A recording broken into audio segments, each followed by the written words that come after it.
इस बार भाजपा विधानसभा चुनाव में टिकट वितरण में परिवारवाद की आंच से बचने के जतन कर रही है। पार्टी ने तय कर लिया है कि जहां तक संभव होगा विधायक, पूर्व विधायक, सांसद के बेटे, बेटी या रिश्तेदारों को टिकट नहीं देगी। बेहद जरूरी हुआ तो भी केवल उसी स्थिति में टिकट देंगे जब दावेदार लगातार पार्टी में सक्रिय है और उसकी अपनी पहचान है और सीट जीतने की स्थिति में हो। पार्टी का दावा है कि इसी आधार पर लालसोट से टिकट दिया गया है।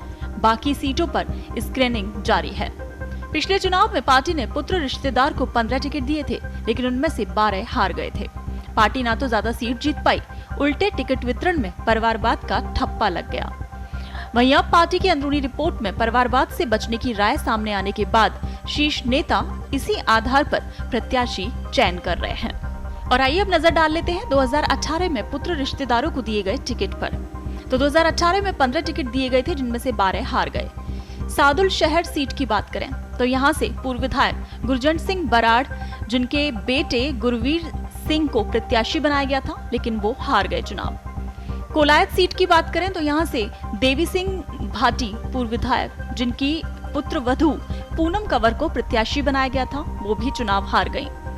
सादुलपुर सीट की बात करें तो पूर्व विधायक कमल कसवा और यहाँ से राम सिंह कसवा, जो उनके पुत्र हैं, इन्हें टिकट दिया गया था, लेकिन ये हार गए।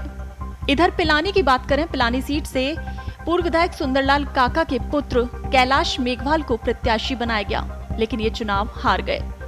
श्री माधोपुर सीट पर हरलाल सिंह के पुत्र झावर सिंह को प्रत्याशी बनाया गया, लेकिन ये चुनाव हार गए। इधर मंडावर की बात करें तो धर्मपाल चौधरी के बेटे मनजीत चौधरी को यहां से प्रत्याशी बनाया गया और ये चुनाव जीते। बहरोड से जसवंत सिंह यादव के पुत्र मोहित यादव को प्रत्याशी चुना गया, लेकिन ये चुनाव हार गए। इधर डी कुमेर से बात करें तो दिगंबर सिंह के पुत्र शैलेश सिंह को प्रत्याशी बनाया गया, लेकिन वो हार गए। महुआ से किरोड़ीलाल मीणा के भतीजे राजेंद्र मीणा को टिकट दिया गया, लेकिन वो हार गए। सिकराई की बात करें तो यहाँ से जियालाल बंशीवाल के पुत्र विक्रम बंशीवाल को प्रत्याशी बनाया गया, चुनाव हार गए ये। लालसोट सीट की बात करें तो सांसद जसकौर के भाई रामविलास को यहाँ से प्रत्याशी बनाया गया, ये भी चुनाव हार गए। नसीराबाद सीट से सांवरमल जाट के पुत्र रामस्वरूप लांबा को प्रत्याशी बनाया गया और ये यहाँ से जीत गए थे चुनाव। जोधपुर सीट की बात करें तो कैलाश भंसाली का भतीजा अतुल भंसाली, जिसे प्रत्याशी बनाया गया था, लेकिन अतुल भंसाली चुनाव हार गया। राजसमंद सीट से किरण माहेश्वरी की पुत्री दीप्ति माहेश्वरी को प्रत्याशी बनाया गया और दीप्ति चुनाव जीती।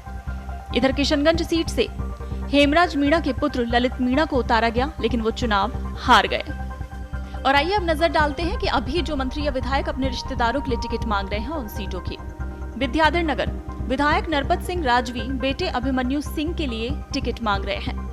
राजवी का टिकट कटने के बाद चर्चा है कि उन्हें चित्तौड़गढ़ या बीकानेर जिले से टिकट दे सकते हैं। शाहपुरा विधानसभा के पूर्व उपाध्यक्ष राव राजेंद्र सिंह खुद के साथ बेटे देवायुष के लिए टिकट चाह रहे हैं। खंडेला पूर्व मंत्री बंशीधर बाजिया बेटे राहुल को चुनाव लड़ाना चाह रहे हैं। नदवई से पूर्व मंत्री कृष्णेंद्र कौर अपने बेटे दुष्यंत के लिए टिकट मांग रही हैं। खीवसर में पूर्व मंत्री गजेंद्र सिंह बेटे धनंजय सिंह को चुनाव लड़ाना चाह रहे हैं। सीकर से पूर्व विधायक रतन जलधारी अपने बेटे रमेश जलधारी के लिए टिकट चाहते हैं।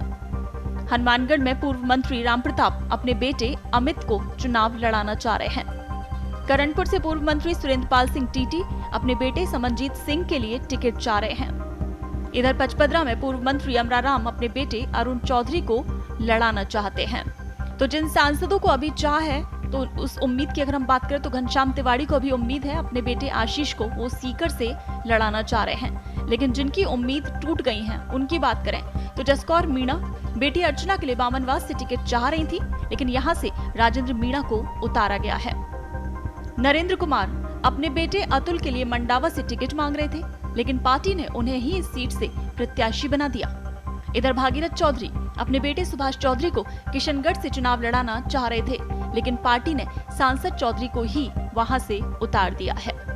यानी कुल मिलाकर भाजपा इस बार फूंक फूंक कर कदम रख रही है, परिवारवाद की आंच से बचने के पूरे जतन कर रही है और इसी आधार पर प्रत्याशी चयन किया जा रहा है।